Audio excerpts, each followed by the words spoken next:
네, 요공증 다이어베티스 인시피더스에 대해서 한번 생각을 해보겠습니다. 우리가 DI로 잘 알려져 있죠. 자, 먼저 설명을 본격적으로 드리기 전에 상식적인 것. 더 이상 우리가 수분 제한 검사는 잘 이용하지 않지만 혹시나 이제 수분 제한 검사에 대해서도 이해를 하시면 좋겠기 때문에 설명을 드릴게요. 그리고 이제 정상인의 요삼투압은 300에서 900 정도가 정상이고 우리가 수분 제한을 만약에 예전처럼 했을 때는 이 정도로 농축이 돼야 정상이라는 사실 기억하고 설명을 시작하겠습니다. 자, 원인과 분류가 있죠. 자, 일단은 우리가 그 AVP라고 하는 거에 대해서 설명을 드리겠습니다. 우리가 뇌하수체 후엽에서 이런 AVP가 분비가 되죠. 얘가 하는 게 뭐냐면요. 우리가 수분제 흡수를 돕는 겁니다. 수분제 흡수. 수분제 흡수를 돕게 되면 우리가 소변을 농축시킬 수 있겠죠. 소변을 농축시켜서 소변 삼투압을 높이고 혈장으로는 혈류가 수분이 들어오게 되니까 낮아지겠죠. AVP가 많아지게 되면요. 그러니까 수분을 재흡수한다는 건 결과적으로 소변에서 재흡수하니까 소변에서 물이 줄어드니까 진해지고 혈장에서는 그 수분이 많아지니까 오스몰 농도는 떨어진다라는 거 이해하시겠죠? 그런데 이 AVP가 분비가 안 되는 센트럴 타입이죠. 그러니까 분비가 아까 뇌하수체 후엽에서 된다 했죠. 그러니까 분비가 문제가 생기는 센트럴 타입, 뇌 쪽에 이상이 있는 경우와 분비는 제대로 되는데 작용이 안 되는 거죠. 그러니까 뭐 리셉터 문제라든지 해서 작용이 잘 안 되는 경우를 우리가 신장에서 AVP가 작용을 하기 때문에 그쵸, 아쿠아포린 관련해서 그래서 물을 흡수하는 작용이 안 되는 경우를 신장 타입이라고 생각을 하시면 되겠습니다. 또 우리가 임신성 요공증이라고 하는 게 있죠. 이거는 AVP가 이제 태반에서 생성되는 효소에 의해서 분해시켜 버리는 거죠. 그래서 혈중 농도가 떨어지면서 이런 요공증이 생기는 것이죠. 또 우리가 이런 세 가지 말고도 두 가지만 알고 계셔도 돼요. 보통 두 가지로 생각을 하고요. 그리고 그 외에도 우리가 다음증이라든지 당뇨도 생각을 해주셔야 되는 게 보통 이 다음증이라고 하는 거는 소변량이 굉장히 늡니다. 자, 우리가 갈증이 생겨서 비정상적으로 물을 많이 마시는 경우 있죠. 그래서 물을 굉장히 많이 마시게 되면 혈장의 수분도 늘어나겠죠. 그러면서 혈장의 삼투압이 떨어지겠죠. 동시에 소변량도 많아지면서 소변이 굉장히 묽어지겠죠. 그러니까 소변 오스몰 농도도 떨어지게 되는 것입니다. 그래서 자, 그러면 이 두 개를 요공증이랑 감별할 때 어떤 점을 쓰면 되겠어요? 다음증의 경우는 둘 다 이제 요공증 똑같이 그쵸? 유린 오스몰이 굉장히 떨어지지만 다음증의 경우는 그쵸? 여기도 떨어져 있다는 거. 그러나 다음증이 아닌 요공증에서는 그러니까 혈장 오스몰이 증가하겠죠. 왜냐면 수분 접수가 안 돼서 소변으로 다 빠져나가는 거니까요. 그렇죠?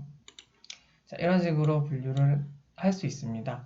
그래서 우리가 센트럴 타입, 임신성, 신성, 그쵸? 신장성, 그리고 1차성 다음증의 원인을 보시면 이제 후천적으로 외상을 입거나 종양, 그쵸? 그래놀로마, 그 다음에 감염, 염증, 뭐 화학적 톡신이라든지 아니면 뭐 혈관 질환 등등으로 나타날 수 있고 이런 이제 선천적이고 유전적인 요소도 있겠죠. 그리고 임신성에서는 보통 2, 3분기에서 나타나게 되고 신성유분증이라는 거는 이제 우리가 조울증 약인 리튬이 대표적입니다. 그리고 이제 이거에 대해서는 제가 SIADH라는 질환에 대해서 여기 설명을 드릴 겁니다. 이런 이제 원인이 있고 1차성 다음증은 이제 신경적으로 정신적인 원인이 굉장히 많습니다. 이런 식으로 분류를 할 수 있다는 거 알고 가시면 되겠고요. 제가 이제 종합적으로 설명을 드리는 예제인데 이거를 꼭 기억하셨으면 좋겠어요. 이거는 과거에 이제 수분 제한 검사를 했을 경우에 이제 어떻게 검사를 하는지에 대해서 말씀을 드리겠습니다. 자, 수분 제한 검사 했을 때입니다. 자, 일단은 소변도 많이 보고 물도 많이 마시네요. 그쵸? 그러니까 이런 경우는 그 DI일 수도 있고 아니면 당뇨일 수도 있겠고 아니면 아까 폴리딥시아 다음증일 수도 있는 거거든요. 그쵸? 이런 건 이제 어떻게 감별을 해야 될지 그래서 우리가 감별을 하기 위해서 수분 제한 검사를 해본 거죠. 수분 제한 검사를 이렇게 시간별로 적어 놓은 거고요. 자, 시간이 있어도 별로 이제 달라지는 건 없다라는 거 느껴지시죠?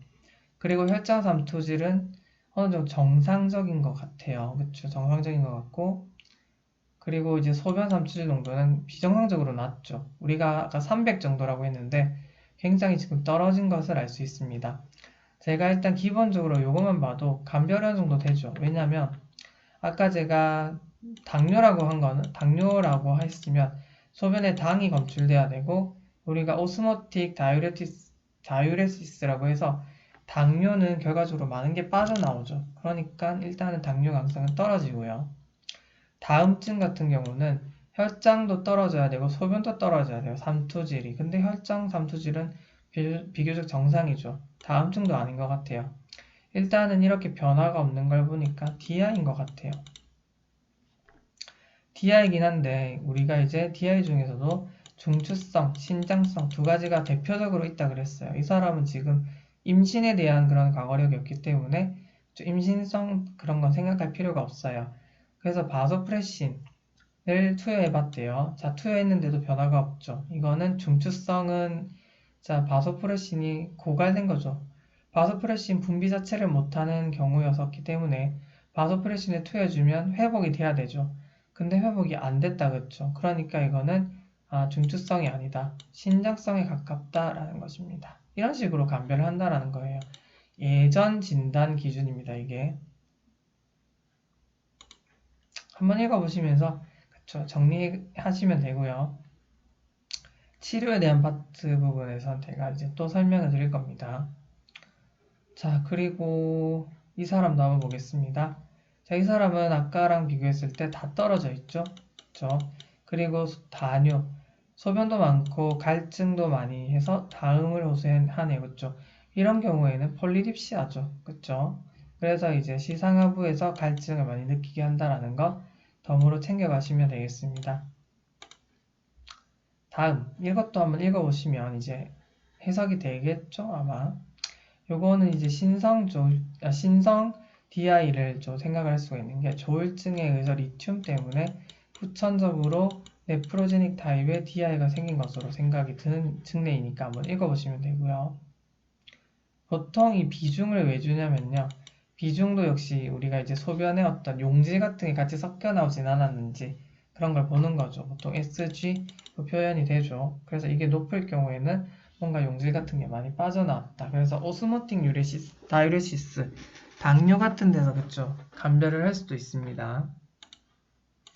자, 그래서 임상 현상은 당뇨랑 비슷하죠. 많이 소변을 누고 또 많이 먹기도 하고요. 그러니까 많이 마시기도 하고 갈증도 많이 느끼게 되고요. 그래서 우리가 감별 진단은 당뇨 그리고 다음증 그리고 DI 중에서도 중추성과 그리고 신장성, 임신성을 나눠야 되고 또 우리가 이 중추성과 신장성은 파셜인지 컴플리트인지 또 이런 게 나뉩니다. 부분적인지 완전한 건지로도 나뉘게 되니까 그거에 대해서는 차근차근 알아보도록 할 거고요. 자, 근데 요거는 요봉증을 확진한다기보다는 어떤 말이 정확하냐면요. 이게 이제 뭐 진단 알고리즘에 따라 40으로도 적혀 있는 데가 있는데 어쨌든 그러니까 이제는 수분 제한 안 한다 그랬죠. 제가 아까 수분 제한 했을 때 알고리즘은 그냥 이제 공부하는 데 도움되라고 설명드린 거고요. 수분 제한을 하지 않고 이제 그 폴리유리아 그쵸? 소변이 많이 노는 걸 이제 24시간 동안 모아보는 겁니다. 그래서 우리가 60kg면 이제 킬로그램당 보정해서 3000이죠. 그러니까 3리터. 하루에 3리터 또는 40으로 한다면 2400으로 생각을 하고 엔드죠. 그리고 이런 소변 삼투압을 쟀을 때 농축이 안 되면서 이렇게 양이 많은 경우 뭘 생각할 수 있죠? DI도 생각할 수 있지만 폴리딥시아도 생각할 수 있습니다. 다음증에서도 이렇게 소변량이 많으면서 농축이 안 되기도 하잖아요. 그러니까 이 자체로 요봉증을 생각한다기보다는 이런 것들을 감별을 해줘야겠죠. 자, 그래서 뭐 똑같은 증례니까 이것도 한번 읽어봐 주시고요. 그래서 제가 아까 증례로 설명을 드렸으니까 자세한 설명은 안 할게요.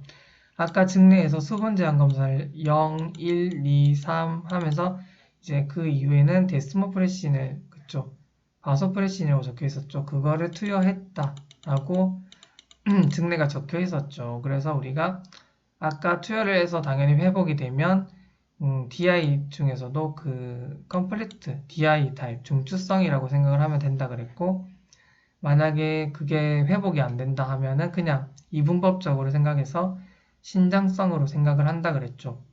물론 임신이라는 단서가 없을 때 얘기겠죠. 네, 그래서 이렇게 생각을 했던 거고, 그래서 일단은 수분 제한을 했을 때 효과가 없었죠. DI들은 당연히 효과가 없어야 되고요. 그런데 이제 일자성 다음증이라든지 부분적인 DI들 있죠. 이런 부분적인 DI들은 수분 제한 검사를 해도 회복이 어느 정도 된다라는 거죠. 회복이라는 건 이제 체중으로 보거나 아니면 혈장 삼투압이 어느 정도 이제 그쵸. 정상 수치에 다다라거나 소변이 300까지 정도 회복되는 걸 기준으로 합니다. 그리고 제가 아까 잠시 설명드렸던 SG로도 1.02 정도까지 회복이 되는지 정도를 보고 판단을 하고요. 이렇게 아까 증례에서도 말씀드렸죠. 이렇게 회복이 안 됐었죠. 그러니까 회복이 안 되는 경우는 완전한 DI 타입들 있죠. 이런 것들로 감별을 한다라는 겁니다. 아시겠죠? 자, 근데 이건 이제 옛날 방식이고요. 이제 어떻게 하냐면 새로운 진단 알고리즘을 소개시켜 드리겠습니다. 자, 보실게요. 자, 이게 바로 새로운 진단 알고리즘입니다. 요걸 이제 기억하시면 되는데요. 자, 다뇨가 있다. 다뇨가 있어서 우리가 그렇다면 소변이 얼마나 많니? 양을 측정해 보는 겁니다. 24시간 동안 그리고 소변 농축도를 봅니다. 수분 제한 안 한다 했죠. 자, 그래서 우리가 이기는 40으로 적혀 있죠. 그래서 우리가 소변 양과 그리고 그 오스모를 봤을 때 그쵸, 이런 것들이 이제 폴리딥시아라든지 다음증과 DI 등을 의심할 수 있는 거죠. 둘 다 마찬가지로 소변량이 많고 농축이 안 되니까요. 그래서 우리가 AVP라고 하는 걸 보죠. 그러면 우리가 AVP가 1보다 많다라는 건 정상적으로 잘 분비된다는 거고, 특히나 이제 네프로제닉은 뭐라 그랬죠? 신장에서 정상적으로 이제 뇌하수체 후엽에서 분비된 걸 갖다 쓰지를 못하는 거죠. 그러니까 자꾸 야 후엽아 너 뭐하니? 빨리 더 많이 만들어내. 오히려 이제 정상보다 많아지겠죠. 그래서 우리가 그 기준을 1로 잡았을 때 1보다 당연히 많을 겁니다. 그쵸? 근데 이제 폴리딥시아라든지 센트럴 타입에서는 AVP가 당연히 적겠죠. 기준치보다. 왜냐면 뇌하수체 후엽에서는 분비를 못하니까 적을 거고, 다음증일 경우에는 AVP가 뭐 하는 앤데요? 수분 재흡수하는 거죠. 그러니까 다음증은 이미 수분이 굉장히 많은 상태예요. 굳이 AVP를 통해서 재흡수하려고 할까요? 그러니까 호르몬을 줄여야 되겠죠. 그러니까 여기 두 개, 이제 이런 센트럴 타입과 폴리딥시아 두 가지가 섞이는 거죠. 그렇죠? 일단 1보다 많으면 네프로제닉으로 빼고요. 자, 그러면 이 두 개, 그러니까 센트럴 타입이랑 폴리딥시아는 MRI를 찍어보면 알 수 있습니다. 뇌 MRI를 통해서 브라이트 사이트, 그러니까 뇌하수체에서 그 밝은 점이 관찰되면 이거는 정상적인 구조가 있으니까 다음증이고, 자, 이게 없다. 그러면 이제 DI라고 생각을 해주시면 되는 거죠. 센트럴 DI 타입. 아시겠죠? 이런 식으로 생각을 하시면 되겠습니다. 자, 그게 바로 이 설명이거든요. 제가 다 설명을 드렸으니까 이렇게 읽어보시면 되겠습니다. 자, 그래서 이런 것들 다 읽어보시면 되겠고요. 치료는 그렇다면 어떻게 하면 되냐면요. 자, 우리가 센트럴 타입에서는 당연히 주면 되는 거죠. AVP를 직접 주면은 당연히 작용을 할 것이고요. 네프로제닉 DI 타입에서는 일단은 작용을 잘 못하니까 일단 신장으로 배설되는 것이라도 막아보자라는 거죠. 그래서 사이아자이드라든지 나트륨을 제한하고 아밀라이드라든지 이런 것들을 쓰게 되는 건데, 자, 이것도 제가 또 기절해서 설명을 다 못 드릴 것 같아요. 아밀로라이드라든지, 자, 일단은 사야자이드에 대한 거는 제가 위에 설명을 대신 적어놨어요. 엔세이드라든지, 그러니까 기전에 대해서는 위에 아까 제가 적어놨거든요. 그쵸, 이런 것들.